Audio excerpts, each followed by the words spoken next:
asitti barattu dubartii yeroo jalqabaatiif yuunivarsiitii guddaa fi beekamaa sooshaal miidiyaa tiiktaakii fi feesbuukii cuftee dhistee biyya baqaa keessatti jireenya biyya baqaa keessatti jaami'aa guddaa akkasii seentee barattee barachaa jirtudha.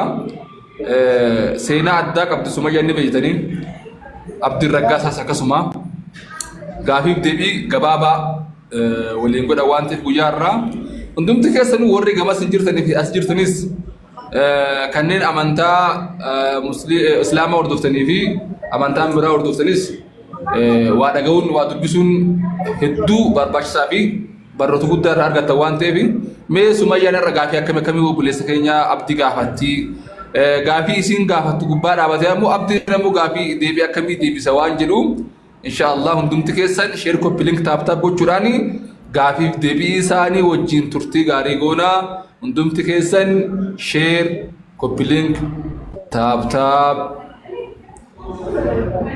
akka Assalamualaikum warahmatullahi wabarakatuh. Abdi Kenya, welcome to Genera. Kami nagaa jirtu. Thank you. Waalaikumsalam warahmatullahi wabarakatuh. Akkam jirtan nagaa hordoftoonni TikTok Kenya gama Sumayyaatiin ta'e gama hin qofaniitiin jirtanii baga har'a keessanitti jechuu jaallanna. Sagaleen kee jedhee maal abdaddaa? Akka ajaa'ibaatti jira sagaleen kee dubbadhu salaama ediin ijoollee daangee fuula. Hayyee hordoftoonni amantii Islaamaa addunyaa kana jirtan akkasumallee hordoftoota TikTok Kenya kan Sumayyaa Tasfaa fi kana hin qofanii yookiin immoo karaa hojjetan akkam jirtan nagaa keessanii anillee nagaa kiyyaa. Egaan irraa special program yookiin immoo sagantaa addaatu jira. Innis maalidha yoo naan jettan dhiyoo kana yookiin immoo amantii biraa keessaa gara amantii Islaamaatti kan dhufte buletiin keenya Sumayyaa Tasfaayee gaaf deebii yookiin immoo gaaffii na waliin gochuudhaa fi qophii jabaa gochaa jirti jechuudha. Egaa Rabbina balaafisu.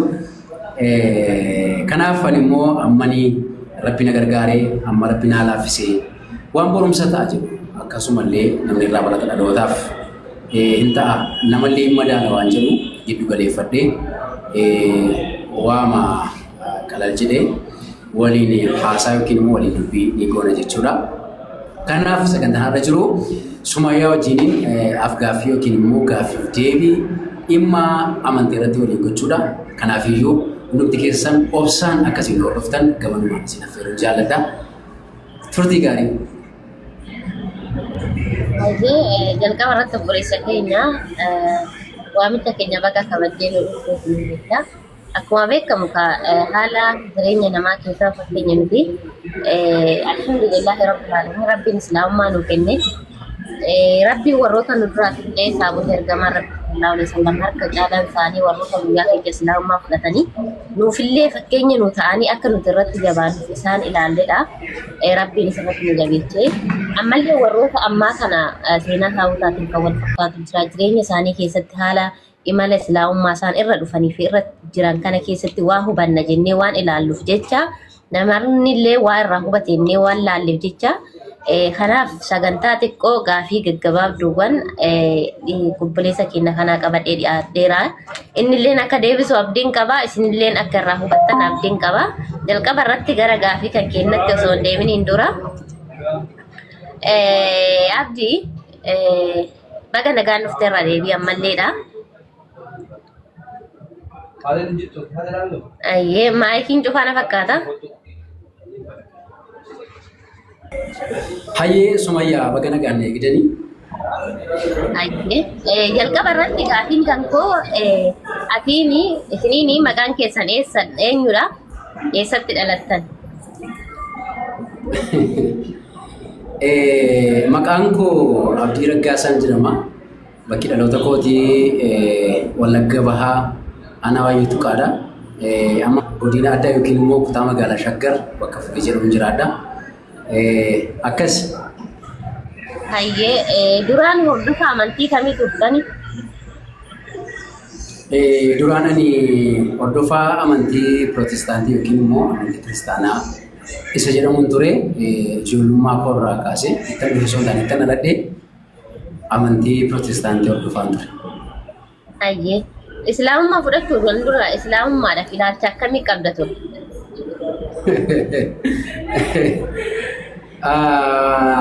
Islaamummaa fudhachuudhaan dura ani islaamummaadhaaf ilaalcha ni qabu dhugaa dubbachuudhaaf baay'ee ilaalcha badaadha. Isaanis islaamummaan yookiin immoo amantiin islaamaa hordoftoonni amantii islaamaa in ajjeesuuttan beekaa, in jibbuuttan beekaa, in xonoqqoluuttan beekaa, ilaalchota garaagaraatu jira. Kanaaf jibbiinsa hamaan qaba, jibbiinsa gadheen qaba. Akkasumallee namoota amantii islaamaa hordofan hin danda'ama taanaan hudhee hangi godheen otoon gara amantii sanaatti deebisee natti tola ture. Waan jireenya hin qabne natti fakkaatu, waan dukkana keessa jiran natti fakkaatu, waan kaayyoo hin qabne callumadha namoota deeman natti fakkaatu. Kanaaf ilaalcha badaan qabaafan ture islaamummaadhaaf. Yeroo sanatti ilaalcha badaa qabdanii hayyee amantaa san keessatti gaheen hojii keetii maalidha?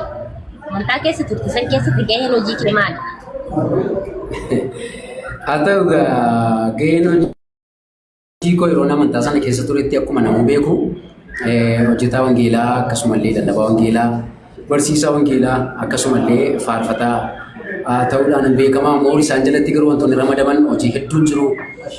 Gaggeessummaa garaagaraa keessatti itti gaafatamummaa garaagaraa fudhadhee dargaggootaa fi wangeelsa sirriitti irratti kallattii garaagaraatiin hojii guddaa hojjechaa ture. Akkasuma dirqama natti kenname baadiyyaaf magaalaatti akka jaalatamummaa guddaa argatuun bahaa tureera. Akkasi. Hayyee amantaa Pirotestaantii keessatti fakkeenya beekteen yeroo baay'ee raajonni baay'een Waaqayyo nutti dubbataa jedhanii dubbatu. Waaqayyo dhuguma isaan argee raajonni sunitti dubbataa. Ibsi kun hangam dhugaadha?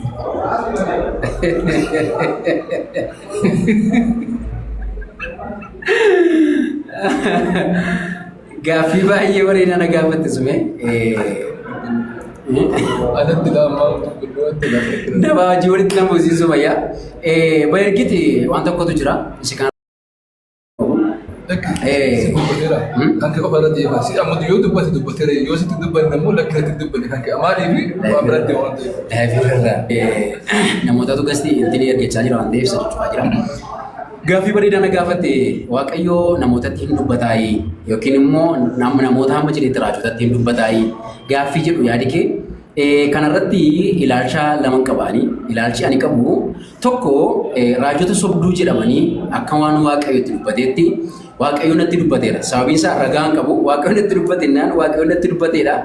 Eenyu si argee eenyu biratti sitti dubbate akkamitti sitti dubbate waan jedhamu hin jiru waan ta'eef ragaan qabu dirqama amantaa. Raajoti sobduun bifa kanaan uummata hawaasa gowwoomsaa oolan ni jiru. Gama biraatiin immoo uumamaan namni ayyaantuun jira. Ayyaantuun waa'ee gara fuulduraa namni beeku yookiin immoo waan bor ta'u waan amma ta'u fakkeenyaaf waan namni tokko sirratti yaadu waan jireenya keerratti ta'uuf jiru waan si mudatu namni beeku uumamaan namni uumamaan rabbi kennee kun uumamaan jira.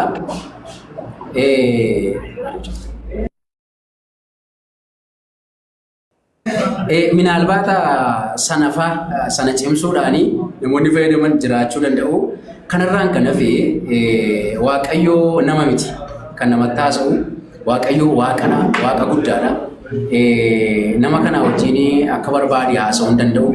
Nama kana wajjin akka barbaade taphachuu hin danda'u. Waa'ee saayikilii bitachuu, waa'ee kophee bitachuu, waa'ee maal ta'u Waaqayyo waaqa nutti haasa'u miti. Durumayyuu akka isa goonuu nutti nu uume waan ta'eef waan gochuu dandeenyudha waan ta'eef siin jechuun barbaada ilaalcha kana lamaanan qaba sun.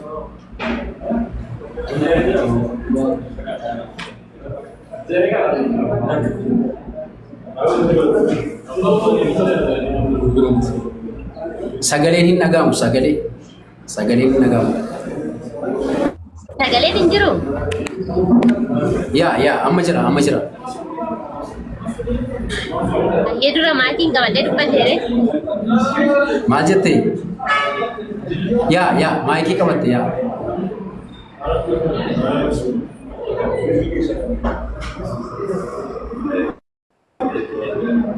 Amma jira? Jira. Hayyee gaafiin itti aanu yeroo amantaa kan keessa jirtutti wanti ani sirrii miti yookaan wanti ani dogongoran dalagee jettee yookaan dammoo hojjettee yaaddu jira. Jiraachuun ni mala wanta ni dogoggoreera jedhu yeroo sana wanti sirrii anaaf ture yookiin immoo wanti anaaf gaarii ture amma garuu dogoggora jedhee waan yaadu jira. Innis wantoota achi keessatti gochaa ture sababii garaagaraati wantoota achi keessatti gochaa ture akkaataan itti barsiisa kennaa ture akkaataan itti lallabaa ture akkaataan itti namoota qajeelchaa ture minaalbaata dogoggora jedheen amana amma sa'aatii kanatti yeroo sana sirrii ta'uu danda'a sababiin isaa sirriidha jedheen godhe waan ta'eef amma garuu akka kootti karaadhaan ittiin nama waamaa ture karaadhaan namootatti agarsiisaa ture dogoggoradha. Sababiin isaa maal jedhasitti fakkaate macaafumti qulqulluun maqaa Iyyesuusiitiin abbaa kadhadhaa jedha. Nuni garuu dogoggorri nuni gochaa turre Iyyesuusumaan kadhachaa turre. Yesuus garuu anaan kadhadhaa hin jenne. Waaqayyoon kadhadha maqaa kootiin waaqayyoon kadhadhaa jedha malee anaan kadhadhaa hin jenne nun garuu isuma mataasaa kadhachaa turre. Wantoonni kanaaf kana fakkaatan hedduun isaanii dogoggora daangaa hin qabnedha. Dogoggora achi keessaa yoo funaanii lakkoofsan qabu waan ta'eef wantoonni achi keessas ta'aa turan baay'isa dogoggora kanan jedhu waan hedduu jiraachuu ni malu dogoggora kanan jedhu illee ni jiraata. Galatoomii dabalataan paasteroonni baay'een maqaa amantaatiin yeroo baay'ee gocha hamaa dalagan. Kanarratti hoo ati maal jettame? Fakkeenyaa maqaa amantaatiin namni mana tokkummaa fuudhanii uffata itti uffatanii amantaa sanarratti dura kaa'anii mee kanarratti yoo irratti yaadu qabdu dammoo hundi namni jira amantaa kan keessatti. Dhugaa dubbachuu fi fooltiin akkasiin immoo baay'ata inuma jira. Sababiin isaa akkuma silasiin jedhe raajota sobduun gaafa waan godhan dhaban waaqayyotu nutti dubbate jedhaniitu gochoota akkasii gaafa godhan jira. Ragaan qabu waaqayyoof nama gidduu wanti jiru hin jiru. Eenyu si argee akkamitti dubbate wanti jedhamu sun hin jiru waan ta'eef waaqayyo natti dubbate jennaan waan gootuun qabdu filannoo natti qabdu amanuu qofa miire sababii kana ta'eef fooltiin akkasiin baay'ata dogoggoroon akkasiin baay'ata maqaa amantiitiin diraamaa hedduu hojjechuun raajota sobduu biratti batalee namoota nuyi raajiidha jedhan biratti baay'ata namoota nuyi raajiidha jedhan biratti rakkoon akkasiin baay'ata. Fakkeenyaaf namoota wal beekan waammatanii iddoo garaagaraatti diraamaa hojjechuu iddoo garaagaraatti mudate kun miidiyaa kana roofamaa ture ati duudaadha jedhanii nama duudaa hin taane ati immoo mormi keen socho'u jedhanii nama mormi isaa socho'u daa'ima wallaaltuu fuudhaniitu jishee jaamaadha jedhanii daa'ima ija qabanii waan meeqa isaanuu wal saaxilaa yoo oola waan ta'eef wantoonni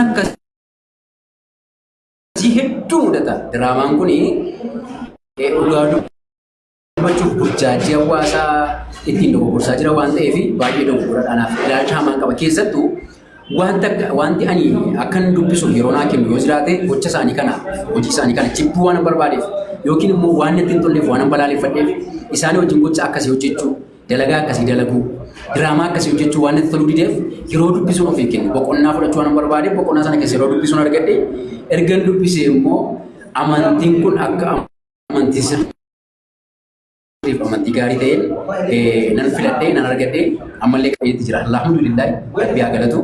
Kanaaf wantoonni akkasii hedduutu jiru diraamaa hedduutu jira. Akkasumallee maqaa sana gara nigiriitti naanessanii waan meeqaatiin hojjechuun suni baay'ee otuma ta'e baay'ee waan hin taane otuma ta'e waanuma macaafa isaaniillee wajjin waliin qabanne bishaan sana Yesuusitti jijjiiranii yookiin maqaa Yesuusitti jijjiiranii zayitii maqaa Yesuusitti jijjiiranii waan meeqatti gochuun sun akkuma amantii isaaniitti wanti hin deeggaramne waan hedduutu jira. Kanaaf wanta jedhu yoo jiraate uummanni wantoota akkasirratti yoo naqqa'e ikoonoomikaali namni miidhama eebba isaan jedhan illee namni hin argatu kallattii garaagaraatiin uummanni kun miidhama keessa jira.